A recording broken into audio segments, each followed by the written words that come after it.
Hey, what's up? I'm Jeremy. And I'm Andy. We're from the Devil Wears Prada. And you're watching Ramzine.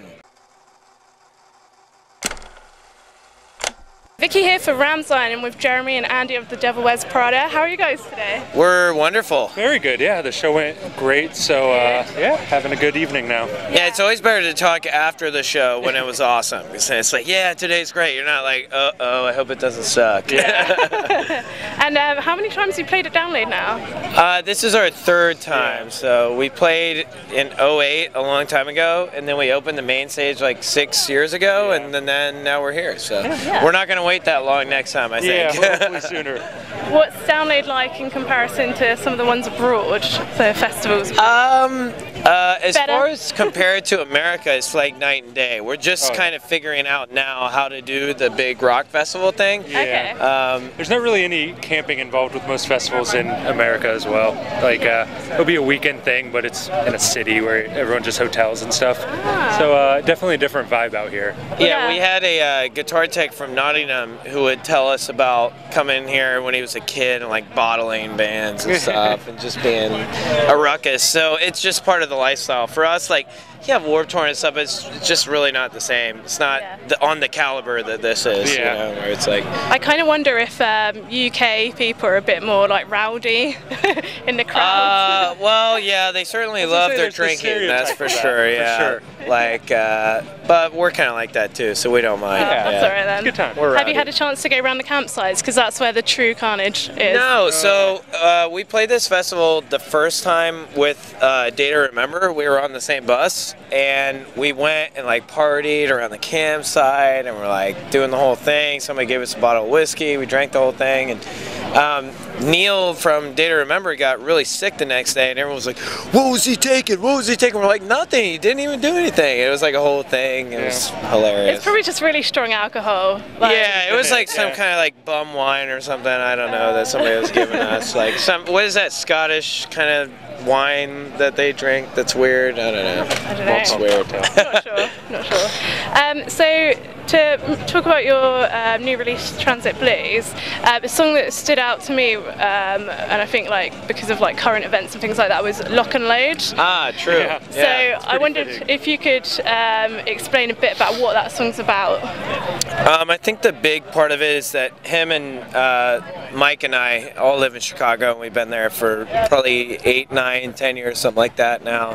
And there's just a rampant amount of gun violence there, and pretty much everywhere in America. It's just like ridiculously common. You guys obviously have terrible things happen. There's been a few attacks here and there, but for us, it's like it's sad because your odds of dying from just a normal person with a gun are so magnified compared to, like, particularly in certain neighborhoods of the city, and there's not very much being done about it. I mean, at least legally.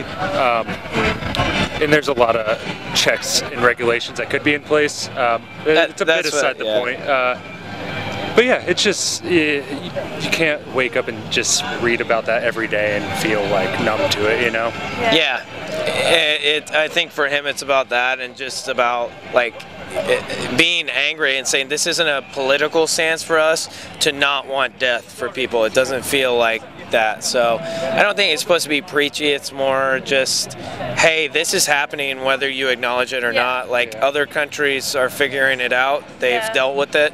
It's time for us to bite the bullet. And I think it's good because obviously you're a band and you've got a platform, and you're highlighting that.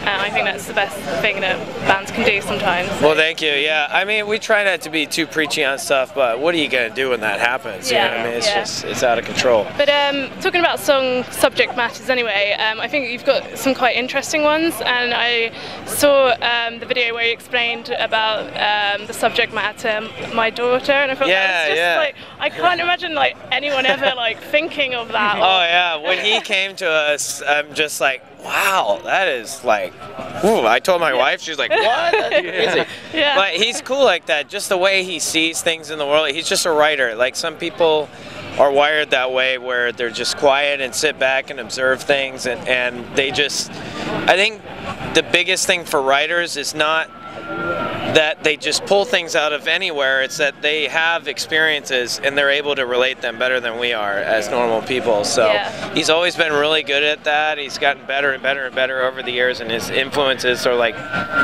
insane. So it's always like, hey, what should I be reading? You know. I think it's cool to be able to take influence from like so many different avenues. Right, different mediums and whatnot. It's good. It's cool. I can only write so many songs about a Viking death ship or something, you know. It's like, come on now. So you guys have been in the band quite a long time. If you could go back in time to when you first joined, what advice would you give yourselves? Change the band name now. You don't like it? Yeah, it's so stupid. No, it's just, I don't know, maybe save some more money, but in all reality, we got so lucky and we had so many great opportunities, and the fact that we're still here and growing here is insane for us. So we just try not to take it for granted and use our opportunity to make good music and do something to advance culture instead of just poop on it, you know. Does that make sense? That's good. So what have you guys got coming up for the rest of the year? So we're super busy with a bunch of festivals right now, all over Europe and whatnot, and then we do have some touring coming up later this year. It's not announced yet. It's going to be pretty awesome, and then we have a new music video that should be coming out very soon, so we're pumped on that. A track off the new release? Oh, I'd be interested to see which one. It's cool. It's cool. All right, well, thank you very much for talking to me today. Thank you for having us. Thank you.